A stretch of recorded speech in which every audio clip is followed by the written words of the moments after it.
মহান আল্লাহ তাআলা যখন পৃথিবীতে প্রথম মানুষদেরকে পাঠালেন, অর্থাৎ আমাদের পিতামাতা আদম হাওয়াকে পাঠালেন, তখন আল্লাহ কিছু অসাধারণ কথা বলেছিলেন, কারণ ওই একই সময় শয়তানকেও পৃথিবীতে পাঠানো হয়েছিল।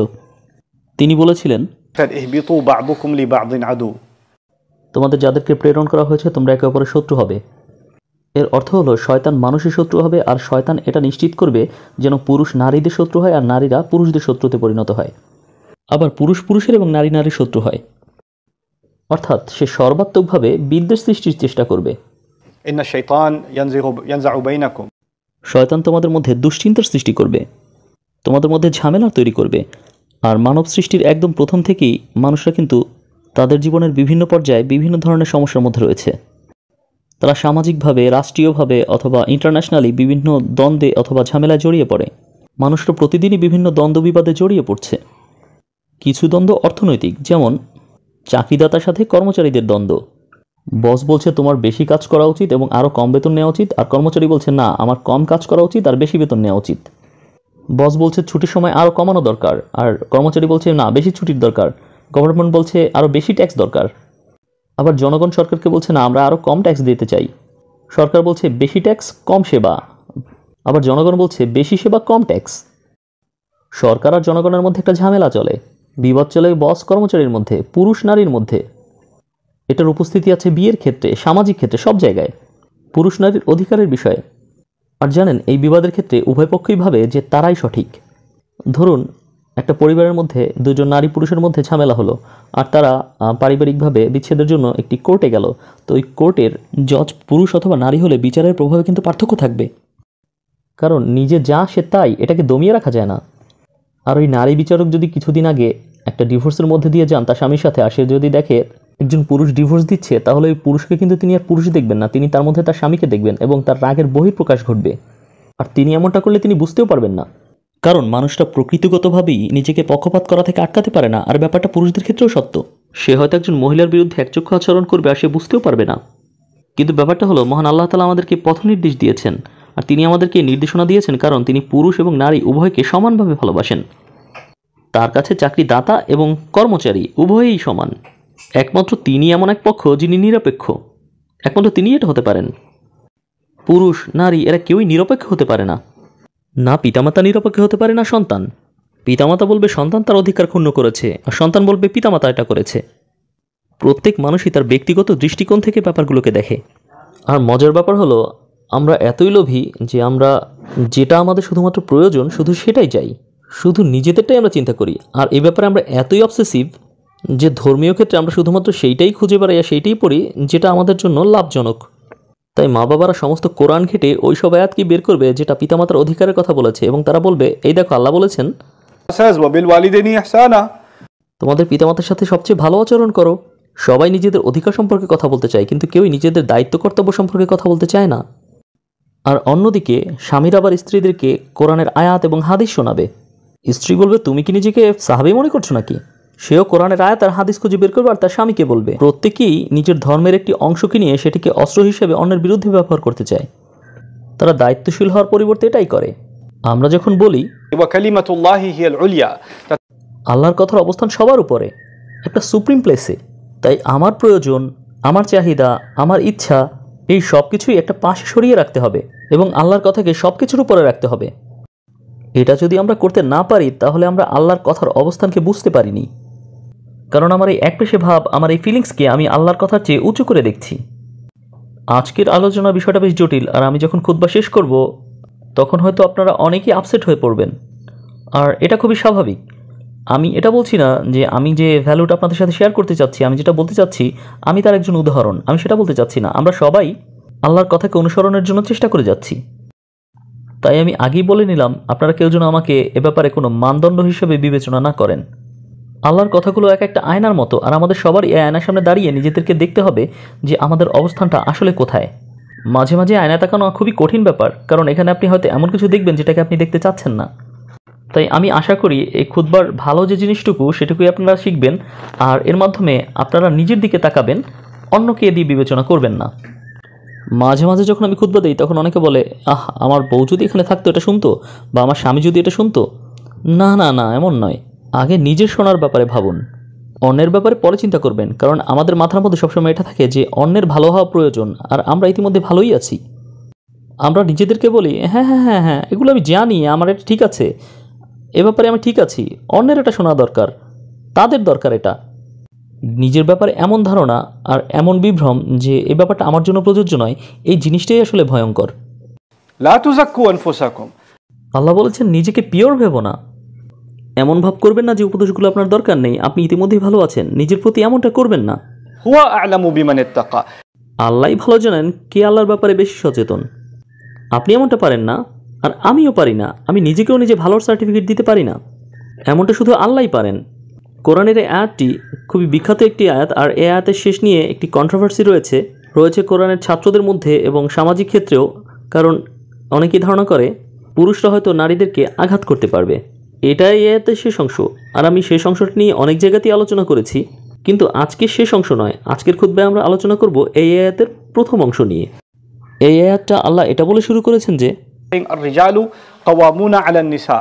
পুরুষরা হলো নারীদের তত্ত্বাবধায়ক, পুরুষরা হলো নারীদের কেয়ারটেকার। এই কাওয়াম শব্দটির অনেকগুলো অর্থ রয়েছে, আর এটার প্রথম অর্থ হলো قومة الإنسان is حسن طوله أو ثباته, like it's অর্থাৎ কাওয়ামের অর্থ নারীদের জন্য একটি স্থিতিশীলতার উৎস, এটা এটির একটি অর্থ।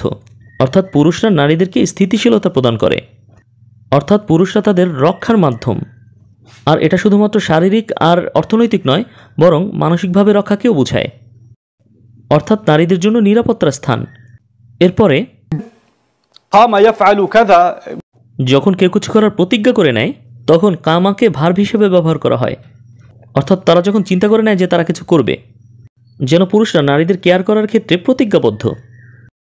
পুরুষদেরকে নারীদেরকে রক্ষার এবং দেখাশোনা করার দায়িত্ব দেওয়া হয়েছে। আর এইখানে এই শব্দটার ব্যবহার আমাদেরকে যে জিনিসটা বুঝতে হবে যে এই শব্দটা আসলে একটি পবিত্র শব্দ, কারণ এই একই অক্ষরগুলো দিয়ে অর্থাৎ কাফ, ওয়াও এবং মিম দিয়ে আল্লাহ তাআলার অন্য একটি নাম এসেছে, যেটা হলো আল্লাহু লা ইলাহা ইল্লা হুয়াল হাইয়ুল কাইয়ুম। আর আল্লাহ নিজেকে কোরআনে বর্ণনা করেছেন যার অরিজিনও একই। আল্লাহ পুরুষদের জন্য এমন একটি শব্দ ব্যবহার করেছেন যার কিছু অ্যাট্রিবিউট আল্লাহ নিজের জন্য যে শব্দ ব্যবহার করেছেন তার মধ্যেও রয়েছে। তাই আমাদেরকে বুঝতে হবে এর অর্থটা কি। আল্লাহ যখন নিজেকে বলছেন কাইয়ুম, এর অর্থ হলো তিনি এর অর্থ হলো তিনি তার সৃষ্টির জন্য প্ল্যান করেন, আর তাদের জন্য তিনি একটি ঘটনার ক্রমবিন্যাসকে সাজিয়ে রাখেন।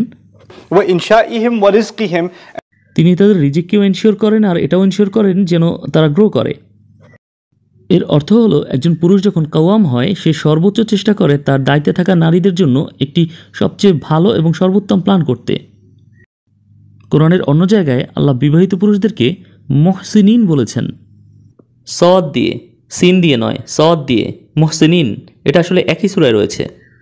এটা আসলে একজন নারীকে দুর্গের মধ্যে নিয়ে আসাকে বোঝায়, আর দুর্গ হলো একটা নিরাপত্তার প্রতীক, তাই নয় কি? সে যখন বিবাহিত হলো তখন সে আপনার দুর্গের মধ্যে, সে চারিপাশ থেকে নিরাপদ, সে সব কিছু থেকে নিরাপদ। আর দুর্গ কিন্তু স্বনির্ভর হয়, এখানে খাদ্য দেওয়া হয়, নিরাপত্তা দেওয়া হয়, থাকার জায়গা দেওয়া হয়। আর মুহসিনের ব্যাপারটা আসলে এখানেই। মজার ব্যাপার হলো নারীদেরকে মহসানাত হিসেবে বর্ণনা করা হয়েছে, নারী যারা দুর্গের মধ্যে রয়েছে, অর্থাৎ তারাও এই দুর্গের বাইরে যেতে চায় না, তারাও দুর্গের মধ্যেই থাকতে চায়, অর্থাৎ তারা মেনে নিয়েছে যে বাকি দায়িত্বটা তাদের স্বামীর। এরপর আল্লাহ বলেছেন আর এই দায়িত্ব পালনের জন্য এই নারীদের দেখাশোনা, তাদের রক্ষণাবেক্ষণ, তাদের নিরাপত্তা, তাদের খাবার দাবার, এই দায়িত্বগুলো পালন করার জন্য আল্লাহ সিদ্ধান্ত নিয়েছেন একজনের অন্যজনের উপর কিছু প্রেফারেন্স থাকবে। এখানে ভাষাটা কিন্তু খুবই গুরুত্বপূর্ণ। আল্লাহ কিন্তু বলেননি তিনি বলেছেন কারণ আল্লাহ এককে অন্যের উপর কিছু অগ্রাধিকার দিয়েছেন। আপনি জানেন এর অর্থ কি? এর অর্থ আল্লাহ কোনো কোনো ক্ষেত্রে পুরুষদেরকে নারীদের উপর কিছু অ্যাডভান্টেজ দিয়েছেন, আবার অন্য অনেক ক্ষেত্রে আল্লাহ নারীদেরকে পুরুষদের চেয়ে বেশি অ্যাডভান্টেজ দিয়েছেন। পুরুষদেরকে অনেক দায়িত্ব নিতে হয়, তার যদি তত্ত্বাবধায়কের দায়িত্ব পালন করতে হয়, যে সংস্থান করবে, যে প্রোটেক্ট করবে, রক্ষা করবে, এত সব দায়িত্ব, এটা কিন্তু আসলে মেয়েদের জন্য একটা সুযোগ যে তাদের এসব দায়িত্ব নেই। এরপর আল্লাহ পুরুষদের সাথে আরও খোলাখুলিভাবে কথা বলার জন্য বলছেন says, وَبِمَا أَنْفَقُوا مِنْ أَمْوَالِهِمْ. তাদের সম্পদ থেকে তাদের যে ব্যয় করতে হয়। আর এখানেই রয়েছে মূল বিষয়। আল্লাহ কোরআনে বিয়ের ব্যাপারে খুব খোলাখুলিভাবে অনেক কথা বলেননি। তিনি একটি বিয়ের ব্যাপারে সব খুঁটিনাটি কিন্তু বর্ণনা করেননি।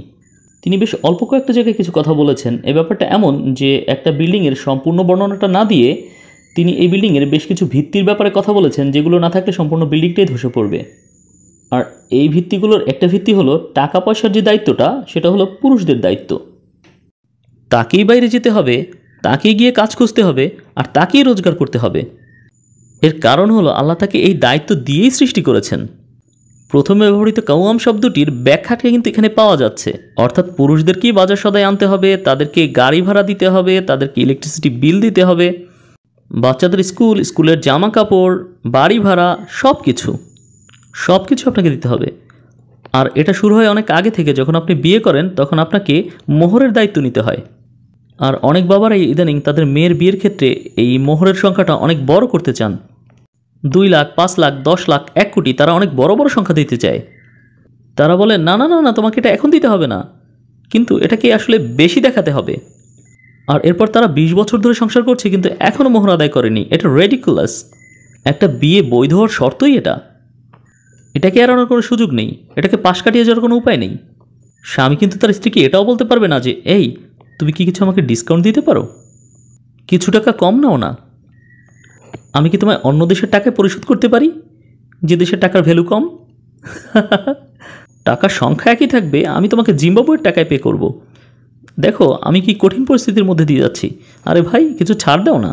আপনি যদি এতে রাজি থেকে থাকেন তাহলে আপনি বুঝে শুনেই বিয়ে করেছেন, আর আপনি যদি রাজি নাই থেকে থাকতেন তাহলে এখানে আপনার সাইন করাই উচিত হয়নি। এমনকি আপনার এটার আভাস দেওয়া উচিত নয় যে আপনার মোহর দিতে সমস্যা হচ্ছে। আপনি হিন্টও দিতে পারবেন না। فَإِنْ طِبْنَ لَكُمْ عَنْ نَفْسٍ مِّنْهُ شَيْءٍ. আর আপনার এই মোহর আদায় করার পরে আপনি হয়তো তাকে মাসিক ভিত্তিতে দিচ্ছেন, ধরেন 500, 1000, 2000 যাই হোক না কেন, যেটা আপনার মোহরেরই অংশ, যেটা আপনি আদায় করছেন। আপনি কিন্তু এটাও বলতে পারবেন না এই নাও তোমার টাকা, সপ্তাহ আমার খুব খারাপ যাবে, আমি কীভাবে যে চলবো। আপনি এই মন্তব্যও করতে পারবেন না। আর সে টাকা নেয়ার পরে সেখান থেকে আপনাকে যদি 500 টাকা দিয়ে বলে এই নাও এটা দিয়ে তুমি আইসক্রিম খেও, তখন আপনি সেটা নিতে পারবেন। সে যদি ইচ্ছা করে দেয় তখন আপনি এটা নিতে পারবেন, ঠিক আছে? তাকে তার মোহর দেওয়ার সময় সেদিকে তাকাবেনও না, এটা আপনার নয়। এটাও পুরুষ হওয়ারই একটা অংশ কোরআনের মতে। It's part of being rijal qawamun ala nisa. আপনারা জানেন যেসব কারণের জন্য আজকের খুতবাটা আমি দিতে বাধ্য হয়েছি তার একটি হলো অনেক লোকই আমাকে বিভিন্ন ধরনের প্রশ্ন লিখে ইমেইল করে। বিশ্বের অনেক দেশে এমন সব পুরুষ রয়েছে যারা তাদের স্ত্রীদেরকে বলে যে বাইরে গিয়ে কাজ করো, আর তারা নিজেরা ঘরে বসে থাকে। তারা বলে তোমার স্বামীর কথা শোনা উচিত। তারা কিভাবে কথাটা বলে? টাকা পয়সার দায়িত্বটা আল্লাহ পুরুষদেরকে দিয়েছেন। তারা এমনকি এটাও বলতে পারবে না যে দেখো আমার খারাপ সময় যাচ্ছে, তাই আমাদের দুজনারই কাজ করা উচিত। তবে হ্যাঁ, স্ত্রী যদি দেখে যে সংসারের অবস্থা খারাপ আর এই কারণে সে বাইরে গিয়ে কোনো কাজ করে, এটা তাকে করতে বলা যাবে না, এটা তার উপর মোটেই চাপানো যাবে না, বরং এটা তার ঐচ্ছিক বিষয়। আর সে যদি চাকরি করে কিছু টাকা পায়ও, তার বাবা যদি তার জন্য কোনো সম্পদ রেখে যায়, একটি স্টোর রেখে যায়, আপনি কিন্তু সেখানে গিয়ে বলতে পারবেন না এই আমি কি এখান থেকে কিছু টাকা পেতে পারি, কারণ আমিও তো তোমার পরিবারেরই অংশ। না না না না না না, আপনি এমনটা করতে পারবেন না, এটা তার টাকা। আল্লাহ সমীকরণটা এমনভাবে বানিয়েছেন যেখানে অর্থনৈতিক দিকে তাদের একটু অগ্রাধিকার রয়েছে। তাই আপনার টাকা মানেই তার টাকা, আর তার টাকা হলো তার টাকা। আপনি আপনার স্ত্রীর টাকায় নজর দিতে পারবেন না, আপনি তার টাকায় নজর দিতে পারবেন না, আপনি তার জুয়েলারির দিকে মোটেই নজর দিতে পারবেন না, এটা আপনি ধরতে পারবেন না।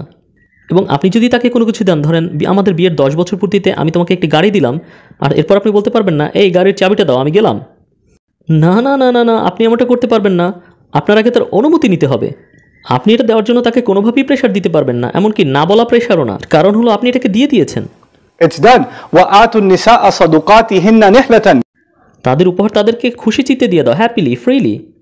এ ব্যাপারে আর দ্বিতীয়বার চিন্তাও করবেন না, ভুলেও চিন্তা করবেন না। পুরুষদের যে এই অর্থনৈতিক চিন্তার ধারণাটা থাকা উচিত, এটা কিন্তু বেশ ক্রিটিক্যাল। আর আল্লাহ এ কারণে এটাকে বিয়ের একদম প্রথম শর্তগুলির মধ্যে উল্লেখ করেছেন। এটা তাদেরকে পুরুষ বানায়। الرجال قوامون على النساء بما فضل الله بعضهم على بعض وبما أنفقوا من أموالهم. একজন পুরুষ যখন এসবের দায়িত্ব নিবে তখন তার স্ত্রীর কিন্তু তাকে বলতে হবে না এই আমার ঘরে এখন বাজার নেই, আমার কাপড় নেই, তোমার সন্তানের খাবার শেষ হয়ে গেছে, এগুলো তোমাকে আবার কিনে দিতে হবে।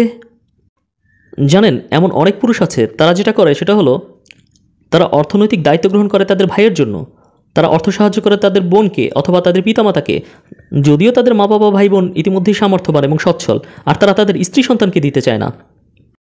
একে পুরুষ বলে না, এটা পুরুষত্ব নয়।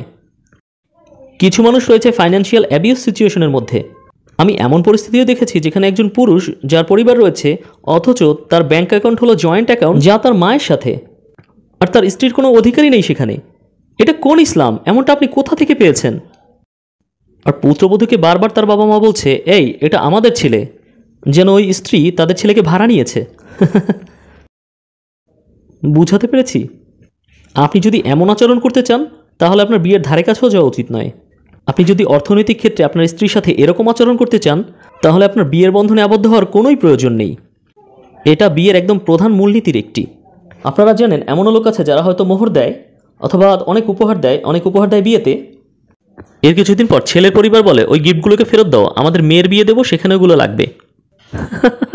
আপনি যখন কিছু দিয়েছেন এটা দিয়ে দিয়েছেন, এটা শেষ। খুতবার বাকি অংশ পুরুষদের বিষয়। আর আমাদের এখানে থাকা বোনেরা হয়তো ভাবছেন, হ্যাঁ অবশেষে একটা খুতবা পেলাম টিম লেডিদের জন্য। আমি প্রথমেই বলেছিলাম যে আল্লাহ ফেয়ার, তার সমীকরণে পুরুষ নারী উভয়ই কিন্তু সমান। আল্লাহ পুরুষদেরকে বলেছেন তাদের কি দায় দায়িত্ব রয়েছে, আর বাকি খুতবার অংশটা এটা নারীদের বিষয়। হ্যাঁ ঠিক আছে, পুরুষরা এইসব বিষয়ের জন্য দায়বদ্ধ। তারা হাড় ভাঙা পরিশ্রম করবে, মাথার ঘাম পায়ে ঝরাবে, তারপর তারা টাকা পয়সা ইনকাম করবে। তারা হাড় ভাঙা পরিশ্রম করে পরিবারের জন্য ইনকাম করবে, তারা পরিবারের প্রয়োজন মেটাবে, তাদেরকে সাপোর্ট দেবে, মেন্টাল ফিজিক্যাল সব ধরনের। এই সব কিছুই পুরুষরা করবে, ঠিক আছে, কিন্তু তাহলে মেয়েরা কি করবে? এই সমীকরণে তাদের ভূমিকাটা কি? আল্লাহ শুরু করেছিলেন যে পুরুষরা নারীদের দেখাশোনা করবেন এভাবে। এরপর আপনি আশা করছেন যে আল্লাহ বলবেন মহিলাদের কাজ হলো এইগুলো। কিন্তু আল্লাহ এখানে নারী বলার বদলে তিনি বলেছেন ফাসালিহাত, অর্থাৎ দেন অ্যাজ এ রেজাল্ট দেয়ারফর ভালো নারীরা। তিনি নারী বলেননি, তিনি বলেছেন ভালো নারীরা।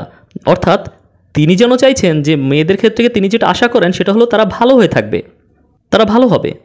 এমনকি তারা শুধু নারী না, তারা ভালো নারী হবে। আর ভালো বলতে আরবিতে কি বোঝায়?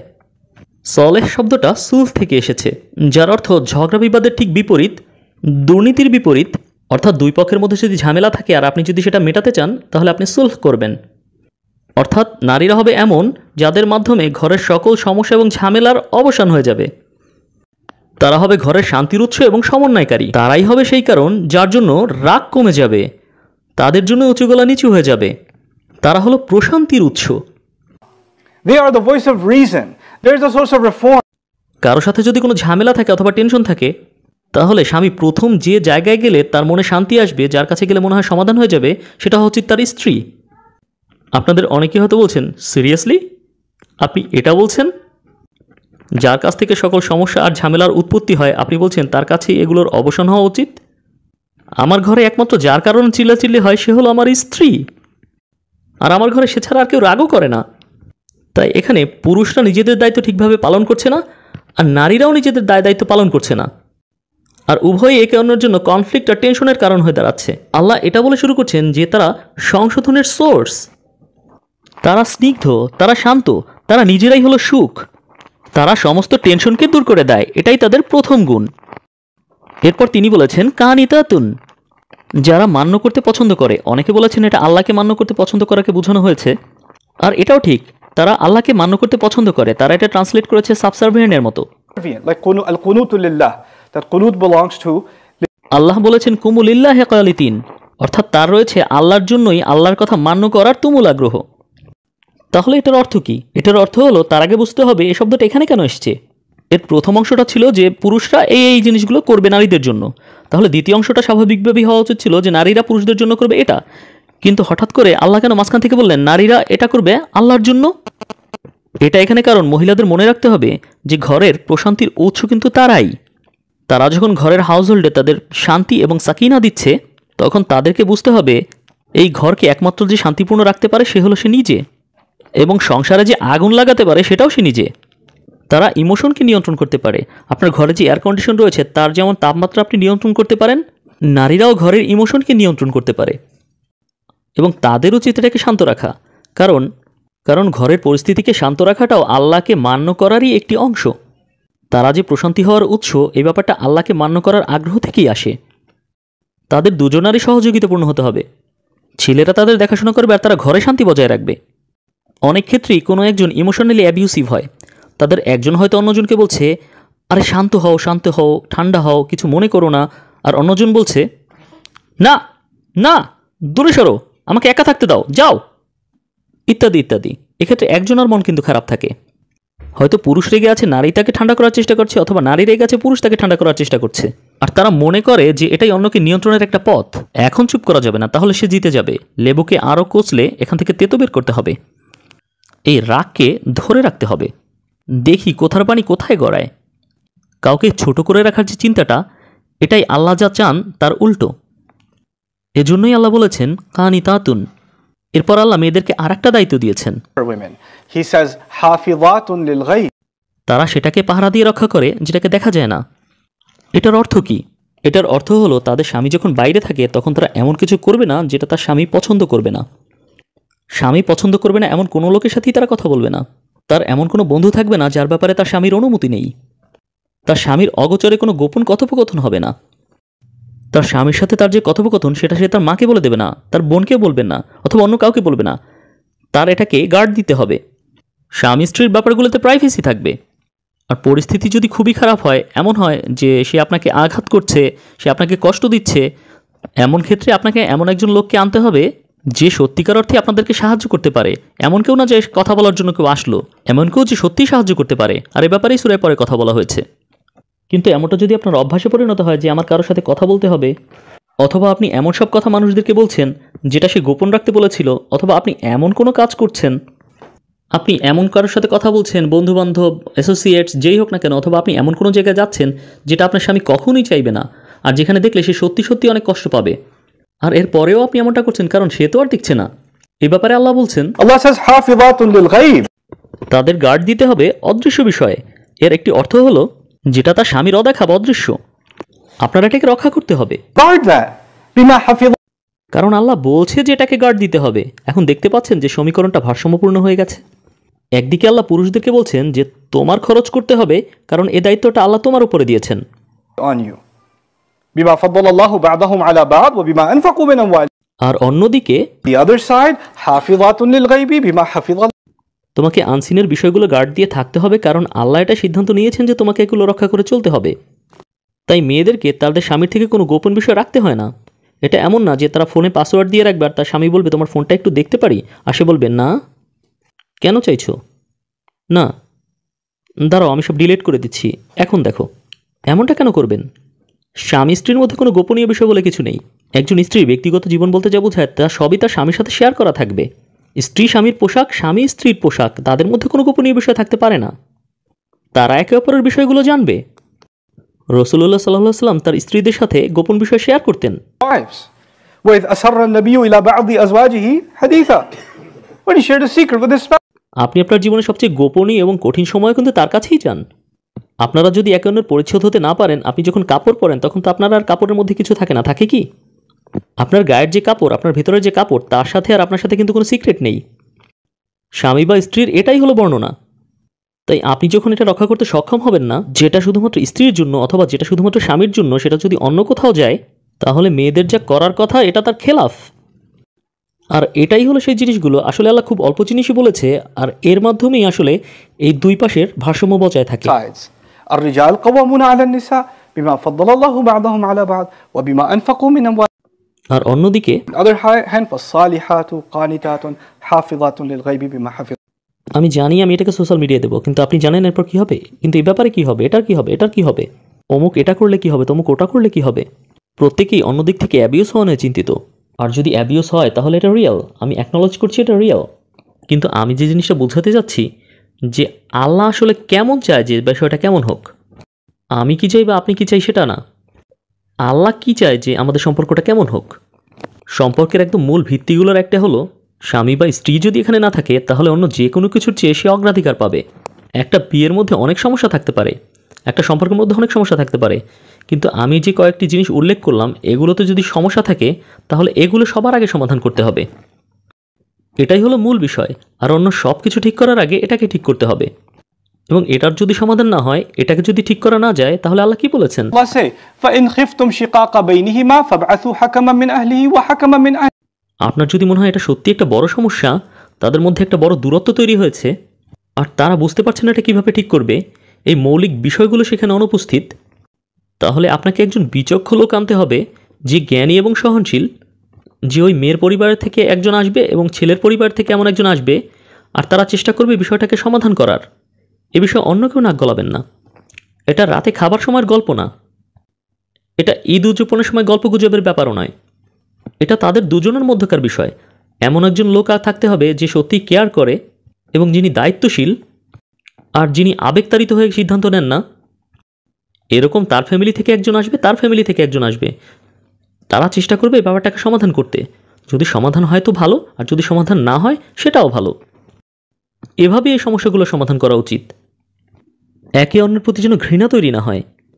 জানেন, এমন অনেকেই সংশয় করে যাদের এ ধরনের সমস্যা রয়েছে আর তারা অন্য কাউকে এ ব্যাপারে সাহায্য করতে আনেও না, তাদের সমস্যাগুলোরও সমাধান করে না, আর তাদের একের মনে অন্যের প্রতি ঘৃণা তৈরি হয়।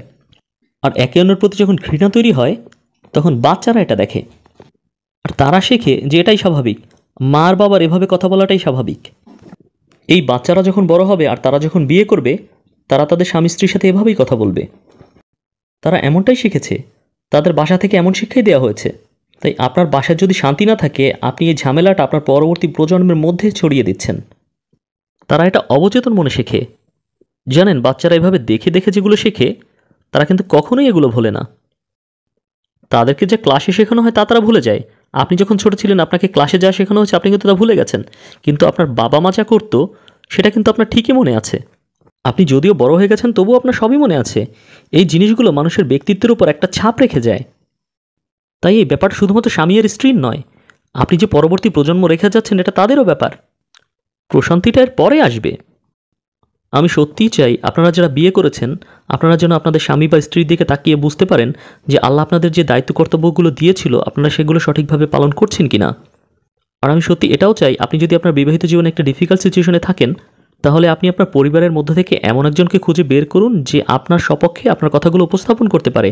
আর এমন কেউ যদি না পান, আর এরকমও মাঝে মাঝে হয়, মাঝে মাঝে এমনটা হয় যে একই পরিবারের সবাই ক্রেজি, তাহলে আপনাকে এমন একজনকে খুঁজে বের করতে হবে যে যথাযথভাবে অন্তত আপনার কথাগুলো উপস্থাপন করতে পারে। সে যেন অন্তত যুক্তিসঙ্গতভাবে আপনার তরফ থেকে কথা বলতে পারে। এমনটা যদি আপনি না করেন, তাহলে যা ঘটছে তার জন্য আপনিও আংশিকভাবে দায়ী হবেন। এবং শুধু এটা নিজের জন্য নয়, আপনার পরবর্তী প্রজন্মের জন্য। কারণ কারোর সাথে অসন্তোষ নিয়ে বসবাস করাটা স্বাভাবিক নয়। কারো দিকে তাকালেই যদি আপনার মনে পড়ে সে যে আপনাকে খারাপ কথাগুলো বলেছিল, এটা কিন্তু মোটেই স্বাভাবিক নয়। শান্তিতে না থাকাটা স্বাভাবিক নয়। বিয়ের মূল উদ্দেশ্যই হলো আল্লাহ এই ভালোবাসা, এই কেয়ারের কথা উল্লেখের আগেই মাওয়াদ্দা রাহমা তিনি বলেছেন, এই বিয়ের উদ্দেশ্য হলো যেন একে অন্যের থেকে শান্তি পেতে পারেন। সঙ্গীর দিকে তাকালেই যেন আপনার প্রশান্তি লাগে আর ভালো লাগে। অবশেষে যেন আমি একটা ভালো জায়গায় আছি, যেখানে আমাকে সম্মান করা হবে, আমাকে অপমান করা হবে না, আমার অতীতের ভুলগুলোকে নিয়ে কথা বলা হবে না। আমি সম্পূর্ণ আরাম এবং স্বাচ্ছন্দ্যে আছি, কারণ আমি আমার সঙ্গীর সাথে আছি, স্বামী বা স্ত্রীর। আর এই ব্যাপারটা যদি তাদের মধ্যে না থাকে, তাহলে এটা আনতে হবে। আপনারা যদি ব্যাপারটা ঠিক করতে না পারেন, তাহলে বাহিরের সাহায্য নিন, প্রয়োজনে প্রফেশনাল হেল্প। আল্লাহ যেন যে সম্পর্কগুলোতে ফাটল ধরেছে সেগুলোকে ঠিক করার তৌফিক দান করেন, এবং আমরা যেন সেটা করতে পারি যেটা আমাদের এবং আমাদের পরিবারের জন্য ভালো, এবং আমরা যেন সর্বোত্তম রিজিকের খোঁজ করতে পারি যেটা আমাদের ভাঙা সম্পর্কগুলোকে জুড়তে সাহায্য করবে। Broken. Barakallahu li wa lakum fil Qur'anil Hakim wa nafa'ani wa iyyakum bil ayati wa dhikril hakim.